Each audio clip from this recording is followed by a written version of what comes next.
ಈಗ ನಾನು phone receive ಮಾಡಿದ್ರೆ ಅವ್ರ ಮಾತು ನನ್ನ ಸಮಾಧಾನ ಮಾಡ್ಬಿಡುತ್ತೆ, ನನ್ನ ನಿರ್ಧಾರನ ಬದಲಾಯಿಸುತ್ತೆ.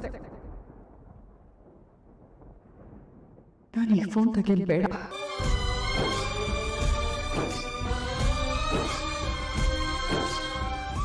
ಫೋನ್ ತೆಗಿತಿಲ್ಲ ಸತ್ಯಣ್ಣ, ಮಲಗಿರಬೇಕು.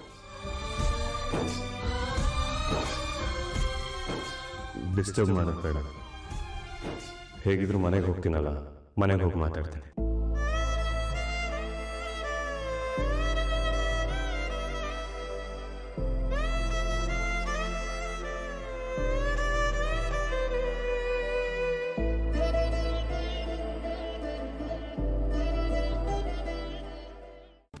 ಬೇಗ ಬನ್ರಿಪ್ಪ, ಲೇಟ್ ಆಗ್ತಾ ಇದೆ.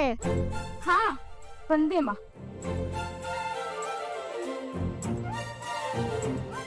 ಪಲ್ಲವಿ, ಮನೆ ಕಡೆ ಹುಷಾರು. ಭೂಮಿ ಏನೇ ಕೇಳಿದ್ರು ಮಾಡ್ಕೊಡು, ಆಯ್ತಾ? ಸರಿ, ಬರ್ತೀವಿ.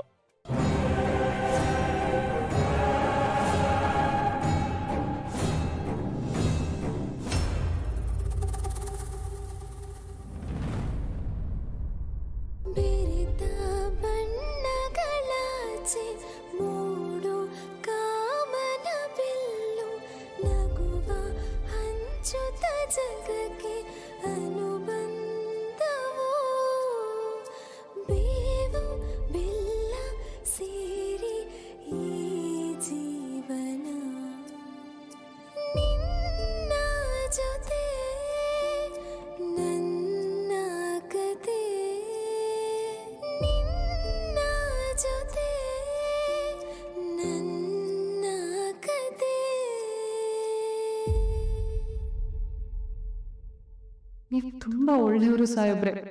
ತುಂಬಾ ಸ್ಥಾನ ಇದ್ರು, ಅಧಿಕಾರ ಇದ್ರು, ಒಂದ್ ದಿನಕ್ಕೂ ಅದನ್ನ ದುರುಪಯೋಗ ಪಡಿಸ್ಕೊಳ್ದೆ ಇರೋರು. ಮನೆಗೆ ಒಳ್ಳೆ ಮಗನಾಗೋ, ತಂಗಿಗೆ ಒಳ್ಳೆ ಅಣ್ಣನಾಗೋ, ಒಬ್ಬ ಗೆಳೆಯನಿಗೆ ಒಳ್ಳೆ ಗೆಳೆಯನಾಗೋ ಯಾರು ಬೇಕಾದ್ರೂ ಇರ್ಬಹುದು.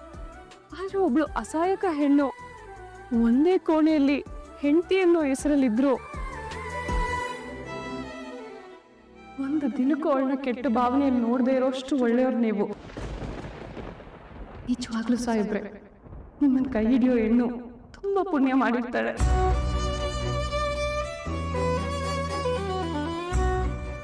ನೀವು ನನ್ನ ಬಿಟ್ಟು ಹೋಗ್ಬಾರ್ದು ಅಂತ ಎಷ್ಟೇ ಹೇಳಿದ್ರು ಈಗ ನಾನು ಹೋಗ್ದೆ ಬೇರೆ ದಾರಿ ಇಲ್ಲ ಸಾಹೇಬ್ರೆ.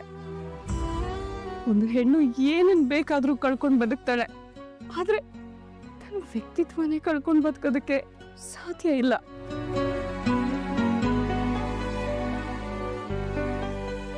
ಅದು ಒಂದು ಕಾರಣಕ್ಕೆ ನಾನು ಈ ಮನೆ ಬಿಟ್ಟು ಹೋಗ್ತಾ ಇದ್ದೀನಿ. ದಯವಿಟ್ಟು ನನ್ನ ಕ್ಷಮಿಸ್ಬಿಡಿ ಸಾಹೇಬ್ರೆ.